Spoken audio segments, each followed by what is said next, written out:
Hi everyone. Summer అంటేనే మామిడికాయల season.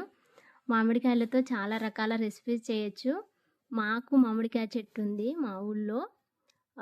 పచ్చడి మామిడికాయ చెట్టు ఉంది, తినే మామిడికాయలు ఉన్నాయి. అన్ని రకాల రెసిపీస్ చేసుకోవచ్చు మామిడికాయతోటి. నా చిన్నగా ఉన్నప్పుడైతే మా అమ్మోళ్ళు మామిడికాయలని కట్ చేసి ఎండలో పెట్టి అది డ్రై మామిడి చేసేటోళ్ళు. తర్వాత వర్షాకాలంలో కానీ చలికాలంలో కానీ అలా యూజ్ చేసుకునేరు. ఇప్పుడైతే అట్లా ఎవరు చేయట్లేదు. అమ్మ అయితే ఇప్పుడు ఏమొద్దులే మీరు ఎవరు తినట్లేదు అని చెప్పేసి చేయట్లేదు. కానీ ఉన్నప్పుడు మాత్రం ఆ సీజన్ అప్పుడు అన్ని రకాల రెసిపీస్ చేస్తాము, పచ్చళ్ళు కూడా పెట్టుకుంటాము. కానీ ఈరోజు సాటర్డే కదా, పిల్లలకి హాలిడే, సెకండ్ సాటర్డే. అందుకోసం అని చెప్పి నేను కొంచెం టైం తీసుకొని మ్యాంగో పులిహోర చేశాను. ఇంట్లో ఉన్న ఇంగ్రీడియంట్స్ తోటే చాలా సింపుల్గా చాలా బాగుంది, మంచి టేస్ట్గా ఉంది. పిల్లలు ఇష్టంగా తిన్నారు. నెక్స్ట్ వీడియోలో మా మామిడి